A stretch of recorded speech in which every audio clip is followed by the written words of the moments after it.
Assalamualaikum warahmatullahi wabarakatuh. Salam sejahtera lunas. Kembali lagi berjumpa bersama kami dalam program Dapur Kembang Dewan Depok untuk rakyat di Kota Kembang. Masih bersama dengan Wakil Ketua DPRD Kota Depok dari fraksi Gerindra, Ibu Yeti Wulandari. Assalamualaikum warahmatullahi wabarakatuh, Bang Andi. Waalaikumsalam. Sehat ya, Bu? Dodi. Masih ditemani dengan Bang kita, Bang Andi Sopiandi, Bang Aso. Wah, lucu-lucuan aja. Parah lo. Bang, kalau awal bulan memang begini, tapi kalau akhir bulan begini. Oh gitu. Berarti awal bulan mulu. Awal bulan terus, alhamdulillah dong berarti ya, semangat. Itu menandakan bahwa aku masih muda. Gue juga muda dong. Bu, ya. Ibu memang dari dulu cita-citanya pengen jadi anggota dewan? Enggak, sebenarnya sih enggak, Bang. Ya. Saya itu sebenarnya dulu karena saya waktu masa kecil saya kan saya berkecimpung di dunia seni, dunia tari ya.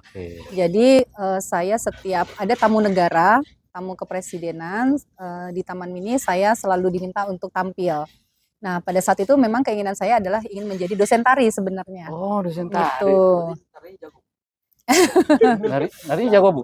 Ya, lumayan lah. Dari apa, Bu? Ya, kebudayaan ya, tari-tari daerah lah. Jepang. Dari Indonesia. Saya lebih konsen hampir semua ya, Bali dan sebagai Bali, Kalimantan, Jawa. Gitu. Gua nggak bisa kalau mata lo ngomong mata aja. Terus lanjut. Ya, setelah itu juga keinginan ini pada saat di SMA tetap menggebu untuk menjadi dosen tari, dan memang saya kan saat itu sempat ikut juga pertukaran budaya karena memang dalam hal kelebihan bisa menari, dan sehingga saya menjadi duta untuk kebudayaan perwakilan pelajar dalam pertukaran budaya di Jepang. Di masa mendekati kelas 3 pada saat 3 SMP, SMA, di situ tiba-tiba kok berubah gitu kan keinginannya. Nggak cinta seni lagi? Masih tetap. Jadi alhamdulillah memang selama saya bergelut di dunia tari, alhamdulillah kebutuhan untuk sekolah juga saya dari SD saya butuhi sendiri. Seperti itu. Betul, saya butuhi. Walaupun orang tua memang alhamdulillah ya mereka memang bisa memenuhi, tetapi bagi saya pribadi karena memang sudah mendapatkan pendapatan dari dunia seni, jadi banyak kebutuhan pribadi saya yang berkaitan kebutuhan pendidikan saya tanggulangi sendiri. Bu, bentar. Ini kan kalau dari seni itu kan turunan ya? Ya. Emang ada di keluarga Ibu ya? Kalau orang tua saya, bapak dan ibu saya sih tidak bergelut di dunia seni. Mungkin keturunan sebelumnya, eyang saya yang mungkin seperti itu. Karena memang kalau bicara masalah garis keturunan mungkin ada yang saya yang. Kalau orang tua apa sih, Bu? Ayah saya kebetulan bertugas di Polri pada saat itu. Oke. Polisi ya? Iya. Polisi. Ibu ibu saya mempunyai usaha di bidang travel. Oh, cocok berarti. Anak kolong sama travel. Jadi nari di kolong. Iya. Nggak bisa gerak dong. Nggak bisa gerak dong.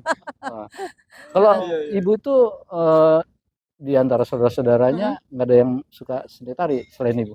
Iya, kebetulan saya ini 3 bersaudara, saya anak pertama, adik-adik saya laki-laki semua. Jadi yang bergelut di bidang seni itu hanya saya. Oh, jadi memang bakat dari Tuhan ya?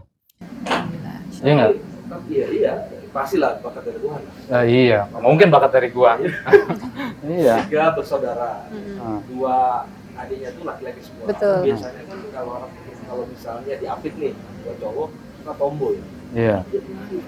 Iya.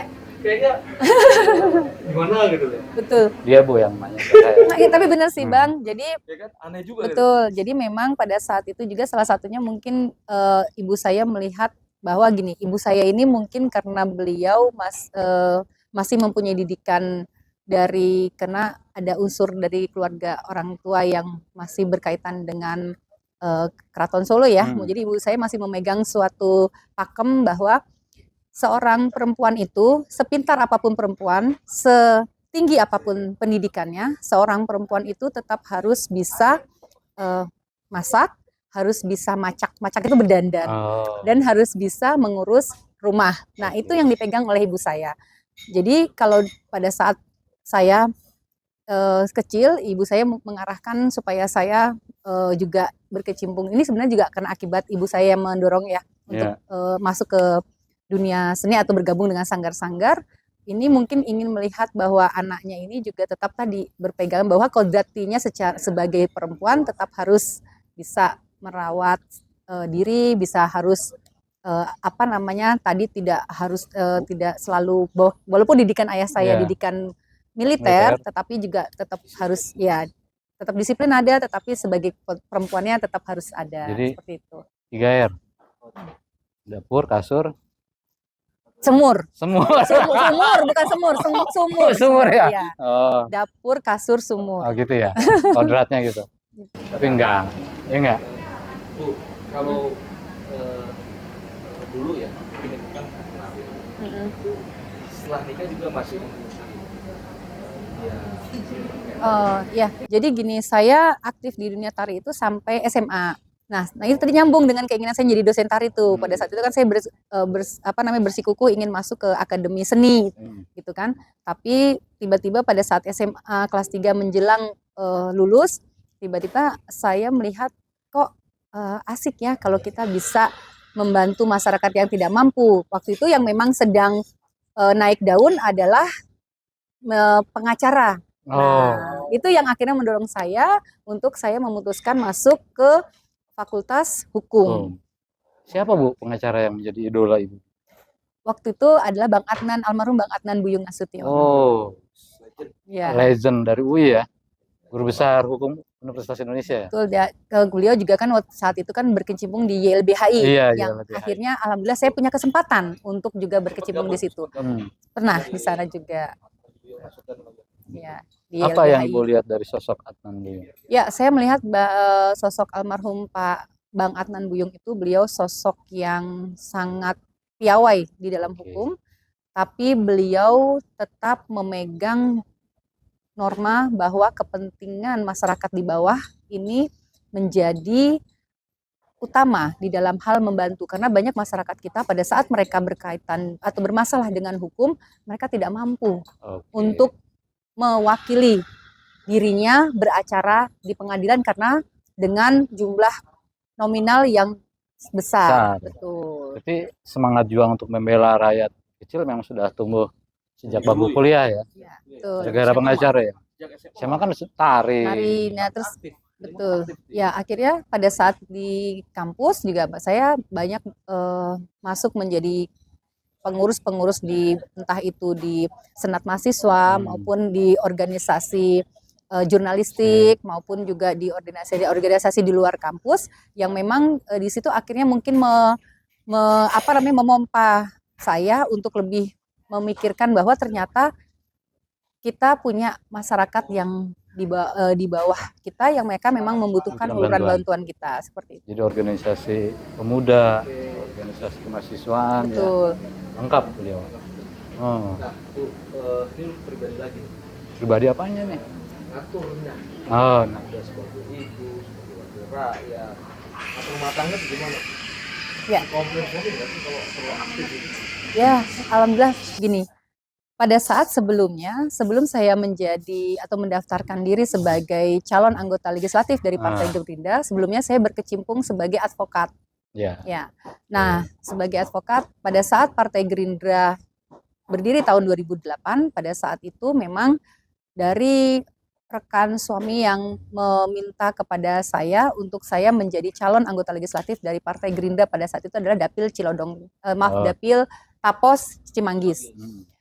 Karena memang rekan dari suami melihat secara potensi saya dinilai mampu karena saya aktif di bidang pergerakan mahasiswa. Nah itu yang betul, organisasi itu yang mungkin menjadi salah satunya. Tetapi di satu sisi saya juga saat itu karena putra-putra saya juga masih kecil dan saya juga menyadari bahwa sebagai seorang istri pastinya saya tetap harus meminta izin dari imam saya, suami saya. Oleh karena itu saya tanyakan kepada beliau apakah beliau menyetujui saya untuk menjadi calon anggota legislatif. Dan setelah beliau menyetujui dan saya alhamdulillah diberikan kepercayaan oleh masyarakat menjadi anggota legislatif, Di situ saya mencoba juga membuktikan kepada suami bahwa kepercayaan yang beliau berikan kepada saya tetap bisa saya jalankan, dalam arti kebutuhan atau kebutuhan saya atau porsi saya sebagai seorang istri dan seorang ibu tetap bisa terpenuhi dengan baik, dan kebutuhan saya sebagai wakil rakyat untuk bisa menjadi perwakilan masyarakat bisa juga saya laksanakan dengan baik. Bu, tadi kan apa namanya advokat terus dari awal berjiwa seni, terus berjiwa hukum, kemudian berjiwa apa legislatif. Itu ada pertentangan di batin nggak sebelum pindah? Sepertinya tuh seni saya sebelumnya kalau mungkin bergelut di seni tari, dengan akhirnya saat ini saya menjadi sebelumnya setelah itu saya berpindah haluan menjadi advokat, dan saat ini saya di parlemen, masih nyambung seninya. Kalau kemarin seninya lebih seni tari, di advokat seni berbicara, di parlemen seni berbicara juga. Jadi sebenarnya masih nyambung. Berbeda media, tetapi satu tujuan. Betul. Ya, tujuan membela. Kalau dulu seni menampilkan keindahan untuk penonton, sekarang menampilkan keindahan berkata-kata. Berkata-kata untuk masyarakat. Oh, keren emang. Iya. Bu, sebelum pindah haluan menjadi ke parlemen, kan orang tua itu polisi. Betul. Itu bertentangan nggak sih dengan keinginan orang tua apa gitu?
Saya tidak hanya sekedar ikut-ikutan, tetapi saya memahami apa yang sedang saya lakukan dan saya perjuangkan, seperti itu. Bro, ini ikut-ikutannya lo tahu nggak? Yang ini aktivis reformasi, betul ya, Bu ya? Iya. Beliau itu terjun langsung loh ke Senayan. zaman itu keren banget ya. Udah lahir belum? Udah ya, udah ya. Susah banget bilang aja udah lahir gitu. Jangan-jangan lu yang megang-megang bendera gini. Bu, apa yang menjadi ingatan hingga saat ini terhadap sosok seorang ayah? Ini di saat ini juga, tepat di bulan ini juga sih sebenarnya, makanya sebenarnya perasaan saya itu campur aduk kalau di ini. Bagi saya, ayah saya ini walaupun beliau tadi seperti saya katakan, Hmm. beliau secara komunikasi mungkin tidak bisa selalu berkomunikasi secara dekat, Hmm. tapi apa yang beliau berikan atau apa yang beliau selalu tunjukkan kepada saya untuk menunjang saya, ini bagi saya merupakan support terbesar. Oke. Pada saat saya ingat di bulan Juli, Hmm. sebelum ayah saya akhirnya terbaring kembali di rumah sakit, Hmm.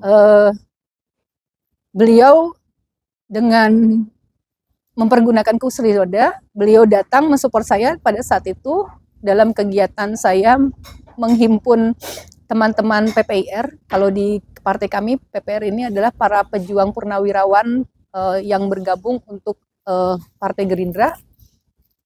Di situ beliau datang dengan mempergunakan kursi roda dan mempergunakan baju seragam purnawirawan kebanggaan.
Apa namanya, busur panah yang jikalau sudah dikeluarkan itu tidak akan pernah Ya. meleset. Masih ada, Bu?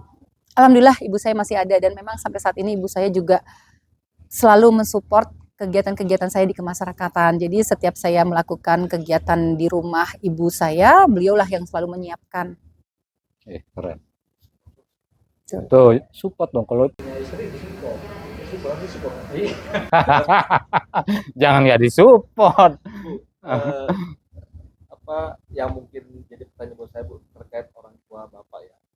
Ada nggak, Bu, pesan yang masih beliau Ibu ingat gitu sampai sekarang gitu, yang apa pesannya dari Bapak? Iya. Sebelum wafat gitu. Eh, Pesan apa kira-kira ya? Gue kasih bocoran. Ya Ti, kamu harus terus berjuang untuk rakyat. Iya. Kayaknya apa ini juga ya, haru juga saya ngeliat perjuangan. Iya, saya merinding tadi. Iya. Coba gimana? Ada nggak pesan yang kan khusus buat Ibu? Iya.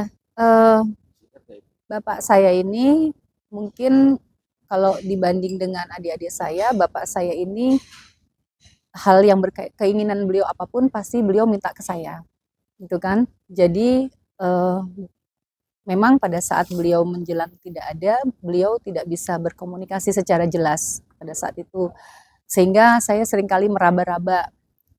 Tapi yang memang saya ingat adalah beliau selalu ingin saya bisa ada di dekat beliau, walaupun mungkin sehari itu hanya sekali saya datang, tetapi beliau ingin selalu saya ada di situ. Dan yang saya ingat sebelum beliau akhirnya agak sulit untuk bicara adalah beliau selalu ingin saya bisa menjadi pribadi yang seperti saat ini menjalankan tugas saya dengan sebaik-baiknya. Karena bagi beliau apa yang saya lakukan ini adalah merupakan suatu tanggung jawab, yang tanggung jawab ini merupakan harapan besar bagi masyarakat yang sudah memilih saya. Punya kemaslahatan buat umat besar, bermanfaat lah buat Iya. masyarakat. Bu, satu lagi Bu. Hmm. Sekarang kan sudah menjadi anggota dewan. Sudah hampir 4 periode kalau terpilih ya. Ya, insya Allah nanti 4 periode tahun depan. Apa suka dan dukanya menjadi anggota dewan? Wah, kalau bicara suka duka ya Iya. pasti luar biasa ya Bang. Di satu sisi sukanya adalah dengan apa yang saat ini saya jalani gitu kan, istilahnya pastinya banyak diinginkan juga dengan oleh orang lain gitu kan. Sukanya adalah saya bisa berinteraksi dengan berbagai macam lapisan yang mungkin sebelumnya tidak terfikirkan oleh saya bisa berinteraksi dengan berbagai macam lapisan.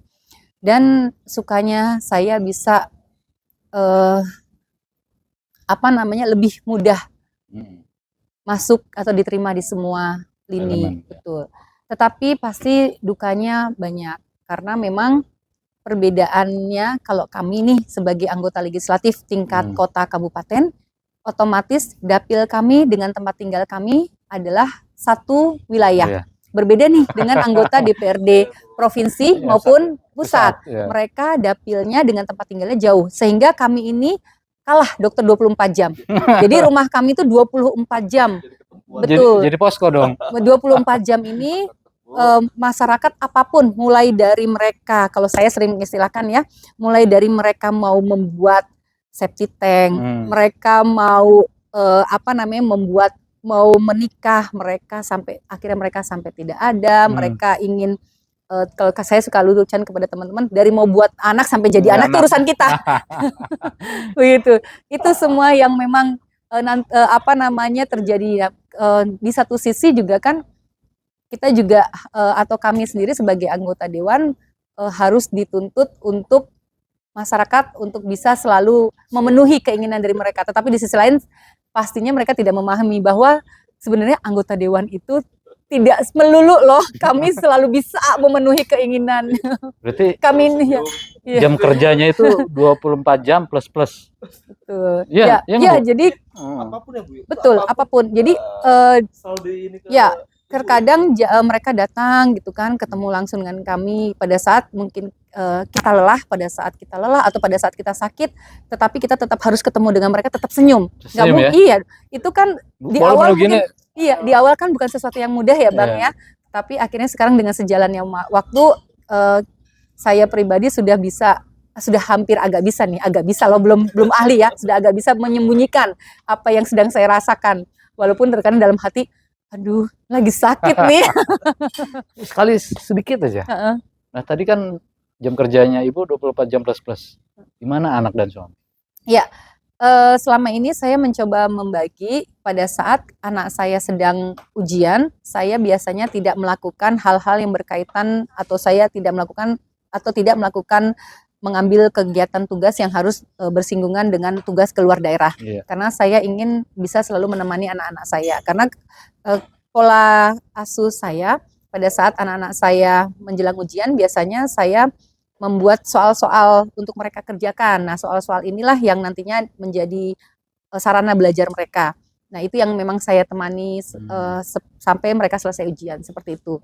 Dan sebisa mungkin pada saat saya melakukan rapat-rapat kerja yang tidak berada di kantor, saya selalu pulang pergi, walaupun jam 2 pagi saya selalu pulang. Sampai nanti anak-anak berangkat sekolah, baru saya berangkat kembali, atau suami saya berangkat kerja, seperti itu. Itu lagi ngantuk-ngantuk, melek gitu ya, Be? Ya, biasanya ya memang harus Pulang ya, Bu, ya? baik, itu tidak diharuskan. Kayak lagu dong. Tidak Kamu harus diharuskan. pulang. Tidak diharuskan, tapi saya selalu menerapkan seperti itu, Bang. Prinsip itu ya. Betul, karena Oke. waktu kan bagi mereka kan kita nggak tahu nih, tahu tiba-tiba mereka sudah besar kan nggak kerasa, Bang. Iya, Gitu. jangan sampai dipanggil tante ya. Oh, iya. Tapi biasanya anak tuh kalau sudah besar juga punya masing-masing. Iya. Iya, Pasti masing-masing kalau udah besar. Tapi kalau betul. Setidaknya kita mempunyai kita menanamkan memori indah kepada mereka bahwa mereka masih ditemani oleh bapak ibunya pada saat mereka proses tumbuh kembang, seperti itu. Siap. Tribuners, jangan kemana-mana, masih dalam program Dapur Kembang. Tunggu kami lagi. Jangan lupa subscribe ya.